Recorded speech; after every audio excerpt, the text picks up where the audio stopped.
thanks to the support as a channel member, Kyle Mollix. Oh, boys and girls, we've managed to get rid of our reserve goalkeeper, Ben Garrett, and his £900 a week salary during the January transfer window. And honestly, it's like having a Tycoon Takeover. We can suddenly get players again. He's moved on to Slough, as you can see at the bottom there. They're not actually paying him anywhere near as much as we were paying him. He's gone in there as their first choice goalkeeper. It's a weird move for him to agree to do. I guess they've offered him a longer contract. He was out of contract with us at the end of the season. And I guess 18 months on less money, better than 6 months on. But you should back yourself, Ben. Too late now. But that does mean we have money. Ignore that. Focus on that. £817 a week available for us to spend. We're not going mad signing permanent players. We're looking more in terms of bringing in loans, but we can actually do fee-paying loans now. The first one through the door is Malachi Ogunle, who is a defensive midfielder, comes in on loan for the rest of the season from Bournemouth. And he's pretty good, as you can see. He is pretty good. He's the only one who's in right now, but there's a bunch more that we're trying to get in, again, all on various different fee pay loans. He's actually a free transfer. The rest of them are fee paying loans. So we're not going to be able to get them all in necessarily. I mean, him actually would be a free loan, so we'd take that, but we've only got like 800 to spend. So realistically, you're looking at maybe 1.5 of these being affordable. We're going to try and sneak as many of them through the door as we possibly can, because we are in a title race. We've won our last couple of games, although one of them was in the FA Trophy. We're in the race for the double, and this is what the Enterprise North looks like with 16 games to go. We're 10 points behind South Shields again, but we're going to keep on pushing. We might not be able to go up automatically, but we are looking very good for the playoffs. We are 10 points clear of Merthyr, who are down in 8th place. So we just need to bring in the right players, keep not losing, and fingers crossed, get ourselves into those playoffs, maybe have a late title push. There's some tasty games coming up at the end of the season, and maybe have a little run in the FA Trophy as well. A trip to Wembley might be nice. Today we play St Albans, one of my former starting teams in non-league to legend, and then we'll probably jump forward a bit and play somebody else a little bit further on once the new players are in. But this is the first step towards the new look side. It's Casagrande in goal, about 4 of Strachan, Pakawa, Green and Elliott. Ogunle and Cannaville together in midfield. Very snazzy. We've got Walker on the left, Griffiths on the right, Morton and Whitaker up front.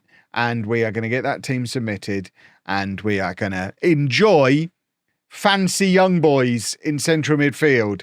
Think of all the energy that we're going to have bursting out of that midfield now with our fancy young boys in there. And it does mean that Greg Taylor, our long-serving captain, who has already announced, I think I mentioned in the last episode, he has already announced he's retiring at the end of the season. He can very much just be a rotation option, a backup option, and somebody we might look to bring into the coaching setup for next season. He's been our captain for the first 2 seasons of the Save. Yes, he's got that Cambridge stench on him, but I think he's probably got rid of a lot of that through being here for a few years at this point. So it's something for us to consider, especially if we get promoted and we're likely to have a few coaching vacancies. That is a stupendous effort from Callum Morton. It comes back off the crossbar, and what a spectacular way to open the scoring that would have been. Unfortunately, wasn't to be. That's a true 0.01 XG shot that doesn't count as a shot on target because it hit the crossbar. I mean, you can pass the ball into the goalkeeper's hands from inside the 6-yard box, and that counts as a shot on target. You can thunder it from 40 yards and it hit the crossbar. Nah, that was officially a failure. Football statistics are rubbish. If you judge your football and your footballers by statistics, you're rubbish too. We should be doing this on feeling, on passion. I'd much rather have a man thundering it off the crossbar from that far out than looking for tap-ins. It's just more fun, even if his XG and his shots on target percentage and all this other nerd porn is a failure as well. What is Pakawa doing there? Goodness me. I mean, he's playing like a libero and has set up a chance for us. Just, I guess, he just kept on running and no one tried to challenge him. So who is, I mean, hold on. We don't usually look at tactics in the first half. He is a no-nonsense centre-back. I would argue what he did there falls under the remit of nonsense. And we might have to have a little word with him at half-time about, I mean, his job should be head ball far, kick players if get too close, and if end up with ball, kick it long way.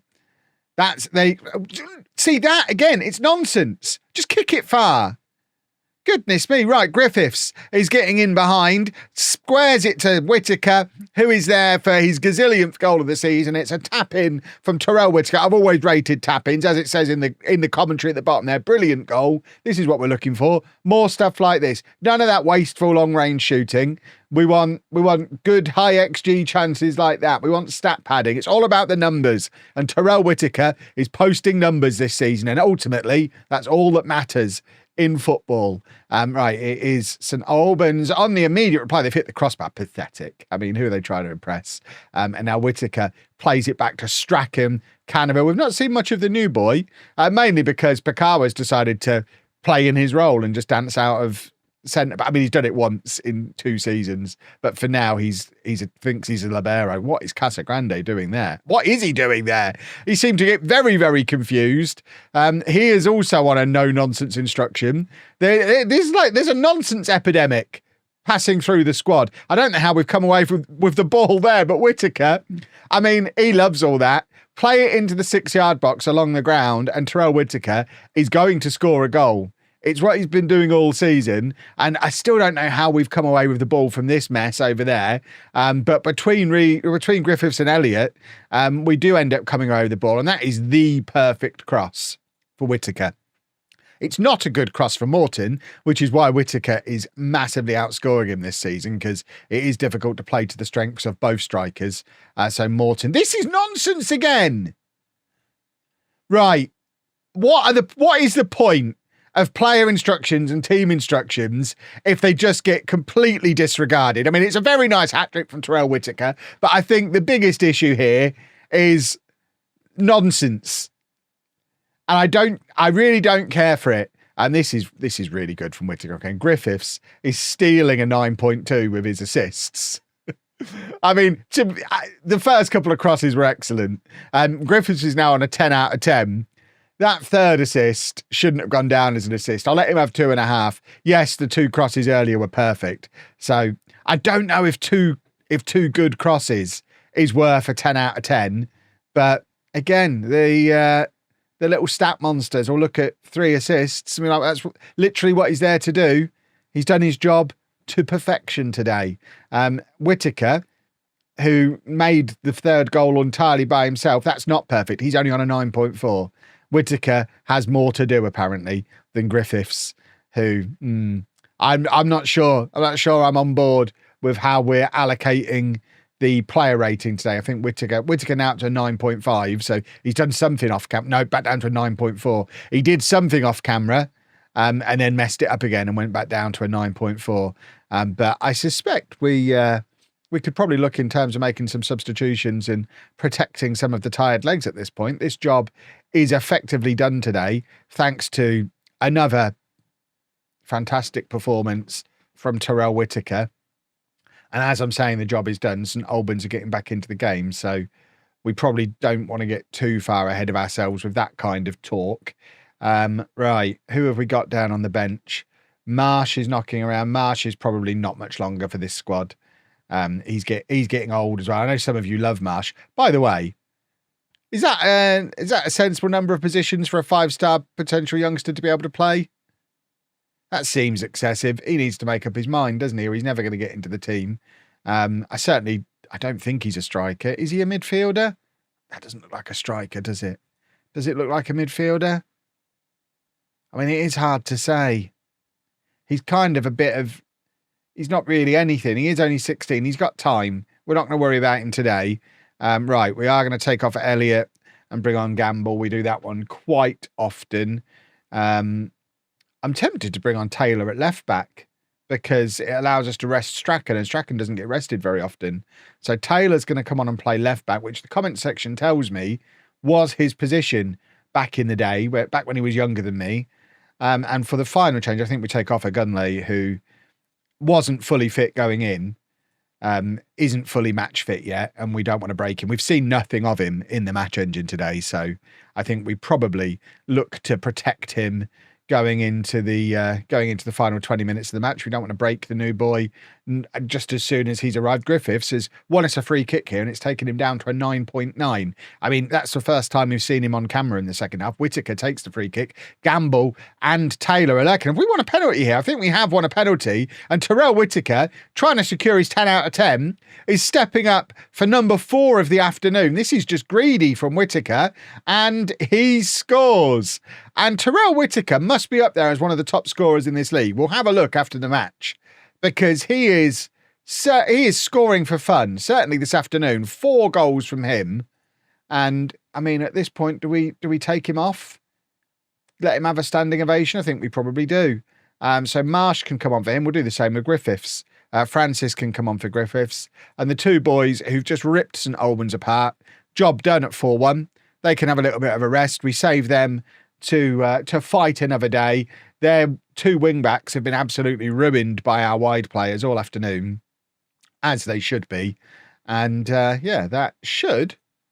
How are South Shields getting on? We're officially chasing South Shields. That's who we should be paying attention to. We don't care about anyone who's in the playoffs currently. We'll worry about that if we end up having to play in them. At the moment, all eyes on South Shields and hoping they drop points. Remember, we play them towards the end of the season, so we only need them to drop. We need them to lose 3 matches on days that we've won before we play them, which is a lot to ask for a team that are already 10 points clear of us. But if they can have a rotten run of form and make it so that match against us means something, we could still... theoretically, go up as champions. They've won 5-1 today. What's the point? What was the point of that, when actually that Saturday afternoon's endeavours has actually led us to be further behind South Shields than we were before, because their goal difference is now even better compared to ours than it was pre. What is the... Why do we even try? What is the point? Right, how do we see who the division's top scorers are these days? I'm sure there is a way. It's not something I ever look at. Right. Stages. And then...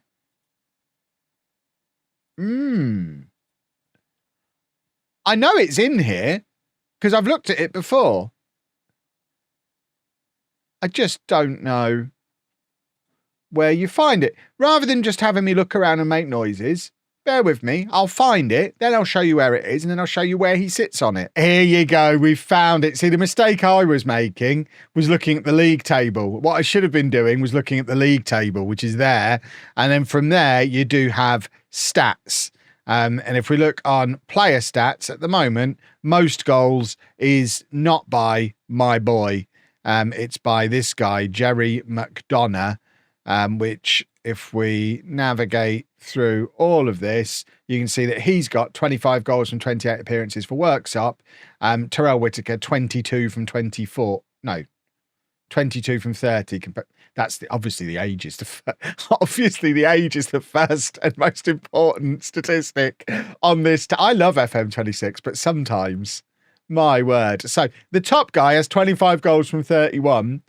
Whittaker, 22 from 30. So he is now up to second in the goal scorers chart off the back of that excellent performance. Right, let's... my word. Let's go and play some more matches, and then I'll be back with you somewhere around here after remembering how to play the game. Oh, we got far more of those players in on loan than I thought we could, because the salaries were showing us per month, obviously, rather than per week, which is obviously what Paskev was thinking when he was arranging them. So in addition to Gunley, who you'd already met, we brought in a backup goalkeeper, Seb Stacey. He's in from McDonald's. We needed a backup goalkeeper. We sold ours to fund all this, so he's in to just sit on the bench. Alfie White is a defensive midfielder and right back who's in on loan until the end of the season from Wolves with 4.5 stars of current ability and 5 stars of potential. Harry, oh no, we've missed another loan. The other loan is Arian Allen, I don't know if that's a typo and it should be Adrian or if his name's actually Arian or Arian. Either way, he's in. 4.5 stars of current ability, 5 stars of potential. Got 2 goals on his debut, has scored again since then as well. He can play up front or out wide. And then we signed 2 players permanently as well. So Harry Brook is a central midfielder with 3 stars of current ability, 4.5 stars of potential, can play centre mid or defensive midfield. Formerly of Norwich, was at Hornchurch last season, now joins us. Him joining upset Gyamfi, so he's now going to go and play in Germany. We'll get to that in a second, but we did squeeze in a right back we couldn't afford, Junior Robinson. To be fair, I think it's justified. 4 stars of current ability, 5.5 stars of potential, formerly of West Ham, amongst others, and he is a very good right back. He is quite expensive and does take us quite far over our wage budget, which I thought we were going to get back under-ish. I thought we'd get towards getting back under. Does he not even show on there? Gyamfi's leaving. But I thought he was going straight away, and he's not. He's going at the end of the season. But we have accepted an offer from him from Rain in Germany. So I thought that money was coming back in, but it's not. So yeah, we're further over the wage. I planned to be a bit over wage budget. That has left us quite a bit further over it than planned. Form-wise, we've been doing really well. We've won almost every game, apart from that 1 defeat away against Marine. We even beat Chester in the Fat Cup on penalties, which gets us into the next round against Kings Lynn in that. The problem is South Shields are utterly relentless. 11 games to go now. They're now 11 points clear of us. And I think we just have to accept the fact we're almost certainly going to be in the playoffs, hopefully from the top 3 positions, because second and third, the top 2 seeds going into the playoffs, play 1 fewer game. So there is an advantage. And if we do finish second, I think we're at home all the way through the playoffs as well. So there's 2 big advantages to finishing second. So we just need to make sure we do that and are ready to pounce if South Shields slip up, which they just don't look like doing. Today we play Darlington, who are down in the bottom half of the table, and you're going to get to see some of the new boys in action. So we've got Casagrande in goal, a back four of Strachan, Cannaville, who now with all the new midfielders in, can actually play in the centre-back position he was signed to play in. So Cannaville, Gamble and new boy Robinson at right back. New boy White alongside slightly less new boy Agunlay in midfield. Walker on the left, Francis on the right, Morton and Whitaker together up front. So we've gone massively over our wage budget to basically strengthen the defence a bit and give us some strength in depth everywhere else, which it might not look like the team is drastically different when you just look at it like that. But if you looked at the starting 11s, it's March. Why is it? It was snowing. Now it's not. It must have been pre-match. No, there is snow in March. Absolute nonsense. But yeah, we've been able to rotate. We've not used the same 11 for any of that run of matches that we've been on. We're able to rotate 2 or 3 players every match. We've even done some rotation up front. We've been able to rotate everywhere, apart from in goal is one place we haven't rotated. But everywhere else, we've been able to rotate, keep players fit. And it's something we've never had the luxury of doing whilst being at Bedford. We've always had a first 11, and it's been a disaster if any of them got injured, and we don't really have any game changers on the bench. Finishers, they call it in modern football, I believe. Well, there you go. We've got some finishers knocking around the place now, and we're going to need one now, and it's in goal. And I just am never going to speak in a video again. That's hideous. That's genuinely the worst thing that could happen. I am pretty glad we signed Stacey on loan. It's so rare to see a goalkeeper injury. Probably should have rotated him. There you go. I've learned that lesson. He was the star man in the penalty shootout in the Fat Cup in the previous match as well. So if he's proper injured, that's going to be problematic. The advantage of Stacey, he is 6'4". As you saw there, there's a lot of him, which was pretty useful in that situation. I understand why Morton's wearing gloves with all the snow coming down out there today. None of it's settling though. It's not settling. It's too cold for it to settle, or not cold enough to. What is it that Grands say to do with temperature and settling? There's a thing. I don't know what it is. I mean, that's why we're paying Robinson the big bucks. Francis comes back to save him from his own nonsense, though. And it is Darlington to get things up and running again with the throw. Strachan heads clear-ish. That's upsetting. offside ref? I don't think he was he? I mean, I want to say the New Look team is struggling to bed in together, but we've just seen it. Most of those players we've signed pretty much immediately after the last match. That's poor from the keeper. I think Casagrande in goal saves that. Stacey, just a bit too MK Donzi. It's not ideal for any footballer. Why is Whittaker all the way back here? I know he likes to take the free kicks, but I mean, we want him in the penalty area, getting on the end of them. Oh my word, was that Strachan shooting from range? Why are we still looking at the substitutions? Looking longingly at what might be in the second half. Right, final highlight before half-time. It's Strachan back to Cannaville, and now a Gunley, and Cannaville again, and I think this is just the half-time whistle highlight. I don't think we're actually getting a chance here. It's just sometimes FM26 decides to show you the whistle being blown. But weirdly, not all the time. It likes to keep things fresh. There you go. That was a half-time whistle blow highlight. Lovely stuff. It's really, really glad we got to see that. Right, we're going attacking. And where's these finishers?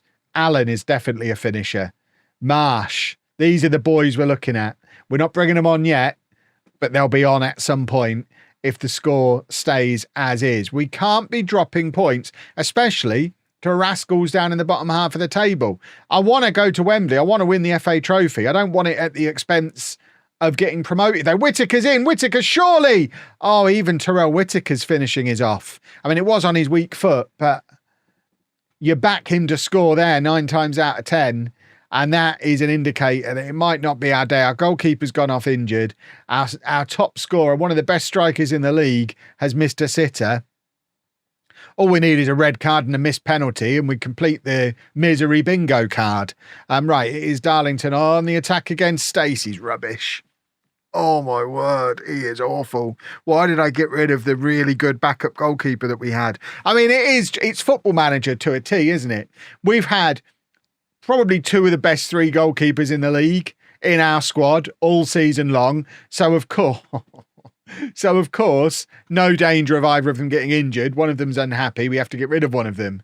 The moment that happens, the other one gets injured and we're left with a flappy clown in goal. Potential. I mean, we don't even know what the injury is. We could have to put up with this for the rest of the season. This could derail everything.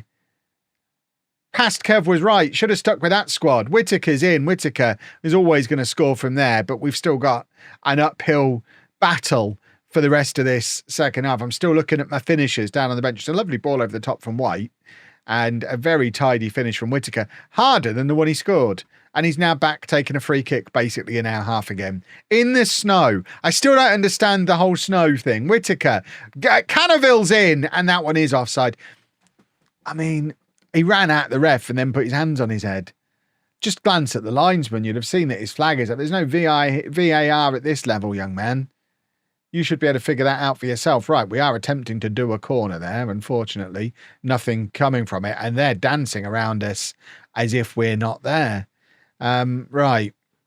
Someone needs to get a tackle in. We've got these big, strong boys in midfield. Just kick him. Kick him. Kick him. No? Oh, dear. Oh, dear. Well, this feels like the moment the wheels came off. And the difference maker is the goalkeeper. Their goalkeeper's playing well. Our goalkeeper's never played before, and it shows. And this is not the way I wanted this season to fall. I didn't want the season to fall apart in any way, but if it had to fall apart in our way, I didn't want it to be this way. Right.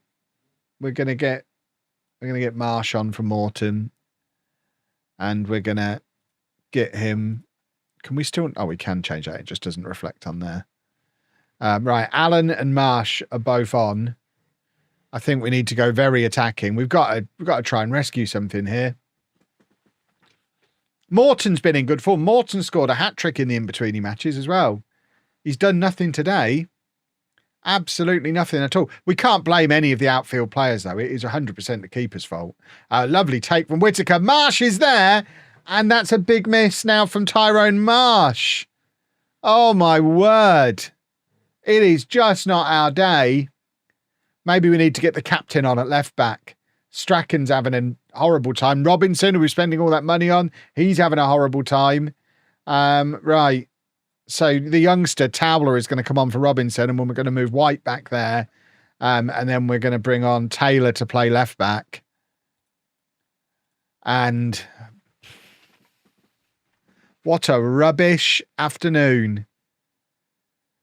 Oh, Canaville basically doing what the goalkeeper should be doing to keep him out of trouble. And now Allen, who has looked very bright since signing. Strachan, last contribution from him on the overlap, looking for Tyrone Marsh. Can't find him. A Gunlay wallops it, but can't keep it down. And yeah, it stays at 3-1. I assume South Shields are winning because they always do. They're relentless.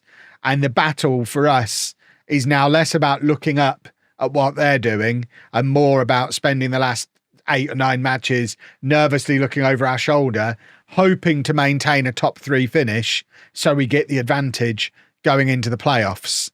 Because we all saw last season what happens if we don't have the advantage going into the playoffs. Although we are a much better team this season. So yeah, South Shields winning again because they're just unstoppable. They've basically won the league at this point.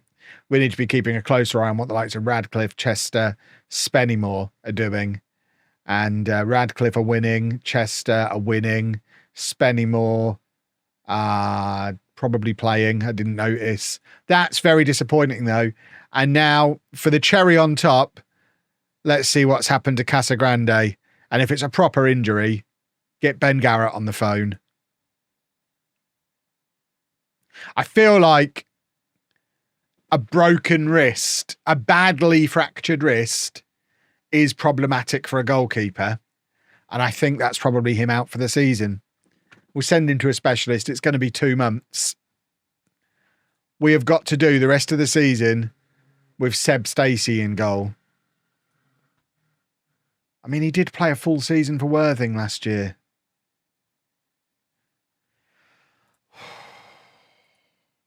This is not ideal. If you've enjoyed that, please make sure you leave a nice big thumbs up on there for me. Subscribe to the channel for daily Football Manager videos. And thank you very much for watching.